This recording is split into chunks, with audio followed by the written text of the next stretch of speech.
ముఖ్యమంత్రి రేవంత్ రెడ్డితో ఫిరాయింపు ఎమ్మెల్యేలు భేటీ అయ్యారు. భేటీలో 9 మంది ఫిరాయింపు ఎమ్మెల్యేలు పాల్గొన్నారు. ఇప్పటికీ ఫిరాయింపు ఎమ్మెల్యేలకు స్పీకర్ నోటీసులు ఇచ్చారు. దీనికి ఒకరిద్దరు ఎమ్మెల్యేలు వివరణ కూడా ఇచ్చారు. అయితే అభివృద్ధి కోసమే పార్టీ మారామని చెబుతున్నారు ఎమ్మెల్యేలు.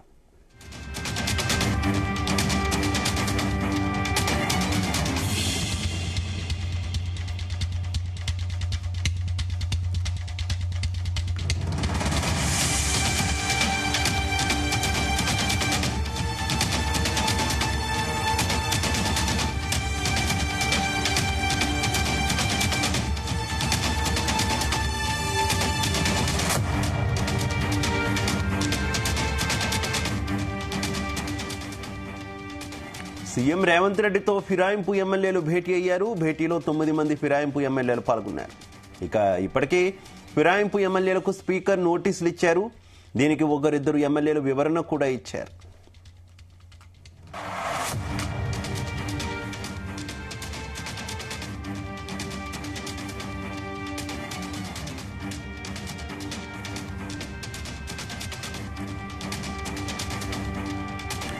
ముఖ్యమంత్రితో ఫిరాయింపు ఎమ్మెల్యేల భేటీకి సంబంధించి మరింత సమాచారం మా కరెస్పాండెంట్ సతీష్ అందిస్తారు. సతీష్. శివ, కొద్దిసేపటి క్రితమే సీఎం రేవంత్ రెడ్డి నివాసం జూబ్లీహిల్స్ లో పార్టీ ఫిరాయించిన ఎమ్మెల్యేలు భేటీ అయ్యారు. ఇది కొంతవరకు చర్చనీయమని చెప్పుకోవచ్చు. ఎందుకంటే ఇప్పటికే ఇటు గత నెల 25న సుప్రీంకోర్టు ఒక సంచలన తీర్పు కూడా వెల్లడించింది. మరి 3 నెలల్లోపు పార్టీ ఫిరాయించిన, అంటే ఎవరైతే ఒక పార్టీ జెండా మీద గెలిచి మరో పార్టీకి వెళ్లారో వాళ్ళందరిపై కూడా మన నిర్ణయం తీసుకోవాలని కూడా స్పీకర్ కి ఆదేశాలు జారీ చేసింది సుప్రీంకోర్టు ధర్మాసనం. మరి ఈ నేపథ్యంలో ఇప్పటికే ఇటు స్పీకర్ గడ్డం ప్రసాద్ కుమార్ కూడా 10 మంది ఎమ్మెల్యేలు ఎవరైతే ఉన్నారో పార్టీ ఫిరాయించిన ఎమ్మెల్యేలు వాళ్ళందరూ కూడా మరి దీనికి ఒకరిద్దరు ఎమ్మెల్యేలు కూడా ఇప్పటికే వివరణ ఇచ్చారు. అందులో ప్రధానంగా ఒకసారి చూసుకుంటే మాత్రం ఇటు పార్టీ ఫిరాయించిన ఎమ్మెల్యేలు మొత్తం 10 మంది ఉన్నారు. ఈ 10 మంది ఎమ్మెల్యేలు ఇటు కడియం శ్రీహరి, ఖైరతాబాద్ ఎమ్మెల్యే దారన్ నాగేందర్, పోచారం శ్రీనివాసరెడ్డి, సంజయ్ కుమార్, తెల్ల వెంకట్రావు, అరికపూడి గాంధీ, కాల యాదయ్య, ప్రకాష్ గౌడ్, కృష్ణ మోహన్ రెడ్డి, గూడ మహిపాల్ రెడ్డి, వీళ్ళంతా కూడా పార్టీ ఫిరాయించిన ఎమ్మెల్యేలో ఉన్నారు. వీళ్ళందరూ కూడా ఇప్పటికే స్పీకర్ నోటీసు కూడా ఇచ్చి వేశారు. మరి దీనిపై వివరణ ఇవ్వాలని కూడా, మరి ఈ విషయంపై కూడా ఇప్పటికే ఇటు కృష్ణ మోహన్ రెడ్డి అదే విధంగా ప్రకాష్ గౌడ్ వీళ్ళిద్దరు కూడా ఇప్పటికే వివరణ ఇవ్వడం జరిగింది.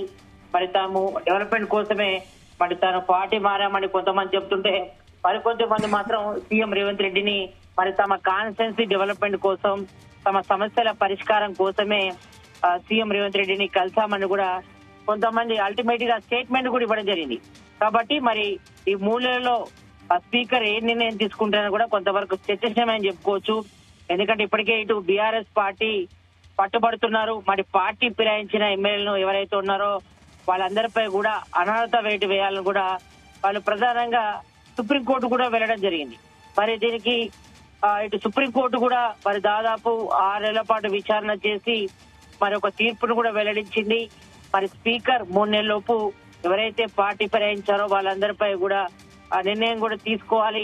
మరి వాళ్ళు ఎందుకు మారాల్సి వచ్చింది, ఒకవేళ వాళ్ళు మారారా లేదా, మరి మారితే మరి దానికి సంబంధించిన కారణాలు ఏంటి, ఇవన్నీ కూడా తెలపాల్సి ఉంటది. కాబట్టి మరి ఈ రకంగా కొంతమంది అయితే మాత్రం డైలామాలో పడిపోయారు పార్టీ ఫిరాయించిన ఎమ్మెల్యేలు.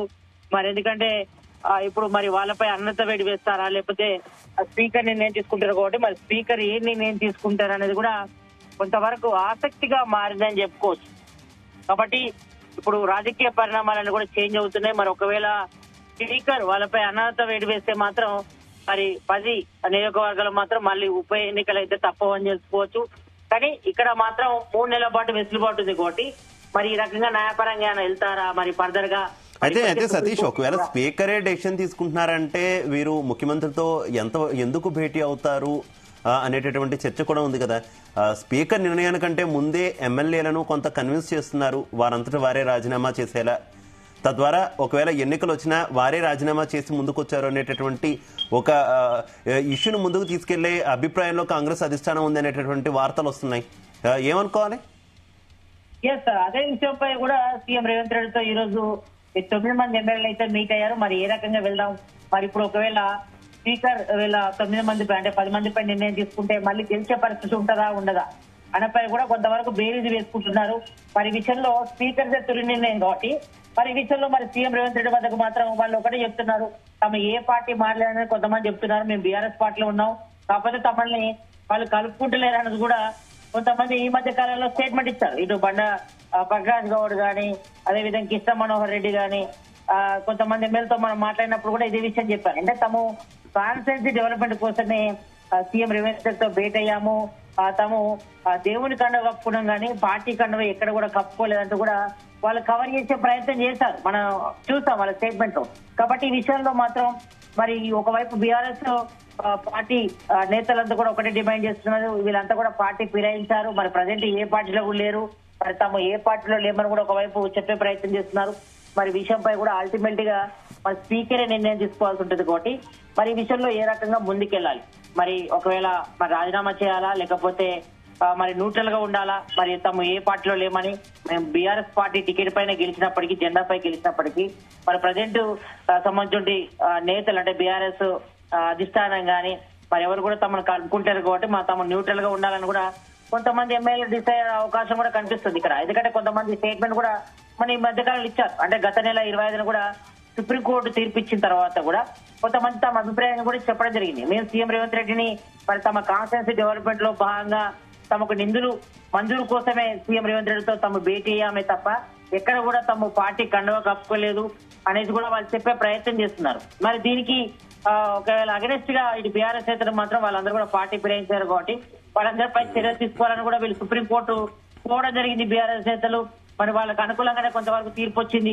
కానీ 3 నెలల పాటు కూడా మరి స్పీకర్ కి అధికారం కూడా ఇవ్వడం జరిగింది. మరి 3 నెలల లోపు ఎవరైతే పార్టీ ఫిరాయించారో, ఎవరైతే ఒక పార్టీ జెండాపై ఒక బీఫామ్ తో ఎవరైతే గెలిచి మిగతా పార్టీలకు వెళ్లారో, వేరే పార్టీలకు వెళ్లారో వాళ్ళందరిపై చర్యలు తీసుకుంటున్నారు కాబట్టి మరి ప్రజెంట్ సీఎం రేవంత్ రెడ్డితో మరి ఒక 9 మంది ఎమ్మెల్యేలు అయితే భేటీ అయ్యారు.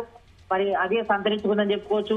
కొంతవరకు మరి కీలక నిర్ణయం తీసుకుంటారా, మరి సీఎం రేవంత్ రెడ్డి ఆయన హైకమాండ్ తో మాట్లాడతారా, లేదంటే ఆయన ఉప ఎన్నికకు పోతారా, వీళ్ళందరూ రాజీనామా చేస్తారా, లేకపోతే న్యూట్రల్ గా ఉంటారా, లేదంటే తమ ఓన్లీ అభివృద్ధిలో భాగంగానే తమ కాన్స్టిట్యున్సీ డెవలప్మెంట్ భాగంగానే తమ సీఎం రేవంత్ రెడ్డితో భేటీ అయ్యమని చెప్తారా అనేపై కూడా కొంతవరకు ఆసక్తి నెలకొని చెప్పుకోవచ్చు. మరి ప్రజెంట్ అయితే మాత్రం సీఎం రేవంత్ రెడ్డితో మాత్రం ఈ యొక్క 9 మంది ఎమ్మెల్యేలు అయితే భేటీ అయ్యారు. భేటీలో మరి కొన్ని విషయాలు కూడా చర్చలోకి వచ్చినట్టుగా తెలుస్తా ఉంది. మరి ఈ విషయంలో మాత్రం ఏ రకంగా ముందుకెళ్లాలని కూడా చూస్తున్నారు. ఒకవైపు మాత్రం ఇటు ఖైరతాబాద్ ఎమ్మెల్యే దానా నాగేంద్ర మాత్రం ఆయనపై తప్పకుండా వేటు పడుతుందనే ఊహాగానాలు కూడా వ్యక్తం అవుతున్నాయి. కాబట్టి మరి ఆయన ఏ నిర్ణయం తీసుకుంటారు, ఎందుకంటే త్వరలోనే ఇటు జూబ్లీహిల్స్ ఉప ఎన్నిక కూడా జరగబోతుంది కాబట్టి మరి ఆయన ఖైరతాబాద్ కు ఎమ్మెల్యేకి రాజీనామా చేసి మరి జూబ్లీహిల్స్ ఎన్నికలు ఆయన పోటీ చేస్తారా అనేపై కూడా కొంతవరకు చర్చ జరుగుతుంది, ఇటు పబ్లిక్ లో కూడా అదేవిధంగా పార్టీలో కూడా. కాబట్టి మరి ఆయన మాత్రం అల్టిమేట్ గా డిసిజన్ తీసుకునే అవకాశం అయితే లేకపోలేదు. మరి ఈ విషయంపై కూడా మరి ఒక 9 మంది ఎమ్మెల్యేల భవిష్యత్తు ఏ రకంగా ఉండబోతుందని కూడా కొంతవరకు ప్రశ్నార్థకరంగా మారిందని చెప్పుకోవచ్చు. కాబట్టి ఈ విషయంపై మరి ఏ రకంగా ముందుకెళ్లాలనే విషయంతోనే మరి ఈ రోజు సీఎం రేవంత్ రెడ్డితో మరి జూబ్లీహిల్స్ లో తన నివాసంలో కూడా ఈ యొక్క 9 మంది ఎమ్మెల్యేలు అయితే పార్టీ ఫిరాయించిన ఎమ్మెల్యేలు అయితే భేటీ అయ్యారు. ఈ భేటీలో కూడా మరి చర్చకు వచ్చింది అనేట్టుగా తెలుస్తా ఉంది. మరి ఈ విషయంపై కూడా త్వరలో నిర్ణయం తీసుకునే అవకాశం ఉంది. మరి ఇప్పటికే దాదాపు 1 మంత్ దాదాపుగా ముగుస్తుంది, ఇంకా 2 నెలల టైం ఉంది. మరి స్పీకర్ ఈ 2 నెలల లోపు ఏ నిర్ణయం తీసుకుంటారు, మరి అందరికైతే ఆయన నోటీస్ అయితే ఇష్యూ చేశారు. కొంతమంది ఒక 2 ఎమ్మెల్యేలు మాత్రం వివరణ ఇవ్వడం జరిగింది, తమ ఏ పార్టీలో లేమో మరి న్యూట్రల్ ఉన్నామని చెప్పే ప్రయత్నం చేస్తున్నారు. కొంతమంది మాత్రం తమ బీఆర్ఎస్ పార్టీలో ఉన్నాం కానీ వాళ్ళు మాత్రం తమను కలుపుకోవట్లేదనే ఒక స్టేట్మెంట్ కూడా ఇవ్వడం జరిగింది. కాబట్టి మరి ఈ విషయం మాత్రం కొంతవరకు స్పీకర్ కూడా ఈ యొక్క ఎమ్మెల్యేలు మరి ఏ పార్టీలో ఉన్నారు, వాళ్ళు మరి బీఆర్ఎస్ లో ఉన్నారా, మరి కాంగ్రెస్ లో ఉన్నారా చెప్పే ప్రయత్నం అయితే ఎవరు కూడా చేయట్లేదు. తాము మాత్రం బీఆర్ఎస్ లో ఉంటున్నామని కొంతమంది చెప్తున్నారు. కాబట్టి ఈ విషయం మాత్రం కొంతవరకు స్పీకర్ కి ఒక తలనొప్పిగా మారని చెప్పుకోవచ్చు. మరి వాళ్ళు ఏ నిర్ణయం తీసుకుంటారు, మరి వాళ్ళ వివరణలు కూడా ఏ రకమైన స్టేట్మెంట్ ఇచ్చారనేది కూడా కొంతవరకు గోప్యంగా వస్తున్నారు. అది మరి కొద్ది రోజులు బయటపడుతుంది. ఎందుకంటే 3 నెలలు మాత్రమే గడువు ఉన్న నేపథ్యంలో మరి స్పీకర్ అల్టిమేట్ గా స్పీకర్ తుది నిర్ణయం. మరి సుప్రీంకోర్టు కూడా ఆర్డర్ కూడా ఇష్యూ చేసింది, తీర్పు కూడా ఇచ్చింది. మరి స్పీకర్ ఎవరైతే పార్టీ ఫిరాయించారో వాళ్ళందరిపై కూడా 3 నెలలు నిర్ణయం తీసుకోని చెప్పింది. కాబట్టి మరి స్పీకర్ ఏం డిసైడ్ చేస్తారు తెలియాలి. మరి ఈ విషయంపైనే మరి సీఎం రేవంత్ రెడ్డితో ఈ 9 మంది ఎమ్మెల్యేలు కూడా భేటీ అయ్యారు. ఒక ఎమ్మెల్యే మిస్ అయినట్టుగా తెలుస్తా ఉంది.